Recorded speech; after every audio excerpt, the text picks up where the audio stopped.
आज Ranchi press club में जमशेदपुर पश्चिम के विधायक सरयू राय ने सरांडा जंगल को लेकर बड़ा बयान दिया। सुप्रीम कोर्ट ने सरकार को साफ कहा है कि 7 अक्टूबर तक सरांडा को अभयारण्य घोषित करे, वरना मुख्य सचिव जेल जाएंगे। आइए सुनते हैं सरयू राय ने क्या कहा। रिटायर्ड सुप्रीम कोर्ट के जस्टिस थे, जस्टिस एम.बी. शाह, उनकी अध्यक्षता में एक कमेटी बनाया। उस कमेटी ने विस्तार से अवैध खनन की जांच किया और सारे मामलों को सामने रखा और सरांडा में क्या होना चाहिए अभी बताया। कोई कार्रवाई नहीं। उसके तुरंत एक साल के बाद भारत सरकार के निर्देश पर झारखंड सरकार ने integrated wildlife management plan बनाने के लिए एक कमेटी बनाई, जिसका लीडर बनाया हमारे पलामू के प्रोफेसर डी.एस. श्रीवास्तव हैं। इस कमेटी ने भी रिपोर्ट दी। उसके बाद 2014 में भारत की सरकार ने कैरिंग कैपेसिटी ऑफ सारंडा का अध्ययन करने के लिए एक बहुआयामी विशेषज्ञों का समूह बनाया। उसने अपनी रिपोर्ट दिया। उसके बाद mining plan for sustainable mining, इसके लिए भी एक कमेटी भारत सरकार की बनी। उसने भी सारंडा में किस तरह से सस्टेनेबल माइनिंग करिए ताकि खनन भी हो और जंगल की विशेषता भी बचे, ये रिपोर्ट दिया। इसमें माइनिंग के लिए नो माइनिंग एरिया और माइनिंग एरिया दोनों को भी डिफाइन किया।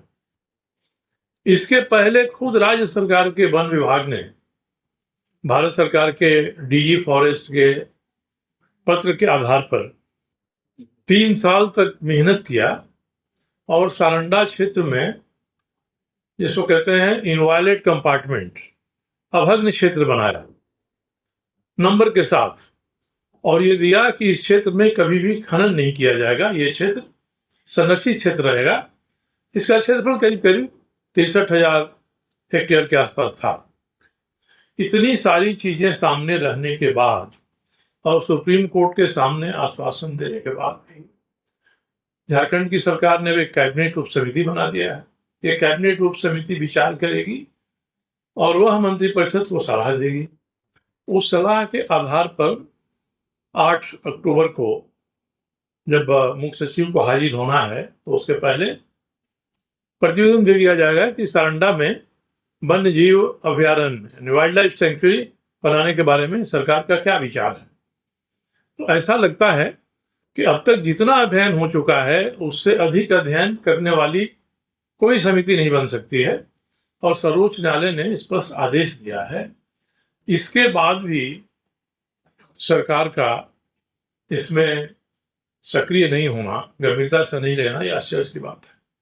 आखिर कैबिनेट उप समिति को कौन ऐसा परामर्श देगा क्षेत्र में जाकर? तो इस मामले में बात यही आ रही है कि जो सारंडा का संरक्षण करने के पक्ष में नहीं है या सारंडा में सेंचुरी बनाने के पक्ष में नहीं है, तो उनका ये कहना है कि खनन से विकास होगा और खनन रुकेगा तो विकास के लाभ से देश वंचित होगा।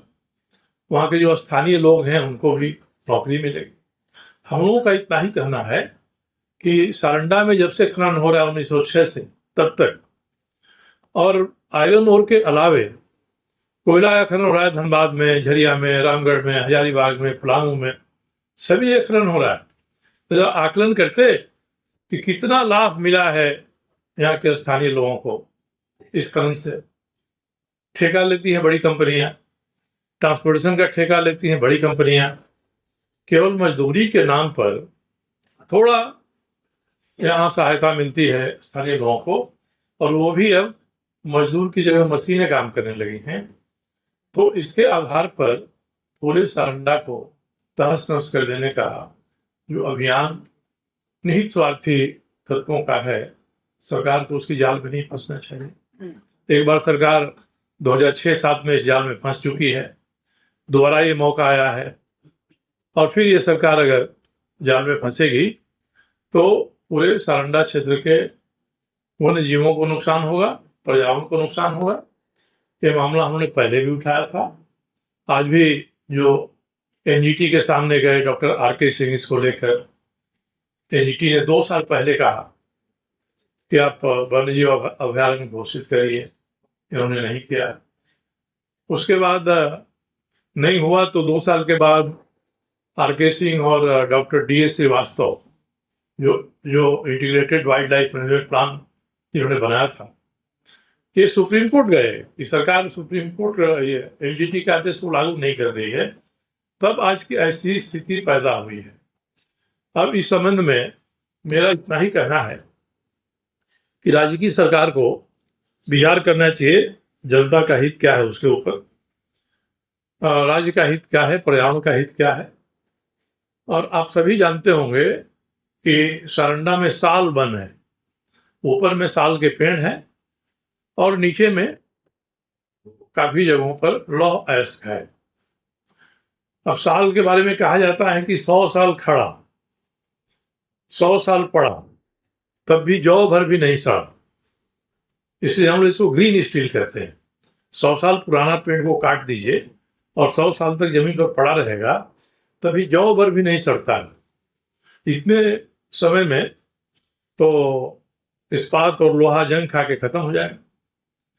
तो इसका ध्यान रखना चाहिए। एशिया का सबसे अधिक महत्वपूर्ण साल वन क्षेत्र है, वहाँ अत्यधिक मात्रा में जैव विविधता है, वहाँ अत्यधिक मात्रा में वन्य जीवों का आवास है। इस पर सरकार को ध्यान देना चाहिए। तो आपने सुना सरयू राय का कहना है कि खनन से सरांडा जंगल को और वहां की जिंदगी पर खतरा है। अब सबकी नजर सरकार पर है कि 7 अक्टूबर से पहले क्या फैसला होता है। फिलहाल के लिए इतना ही। आप देखते रहिए रांची क्लब टीवी। धन्यवाद।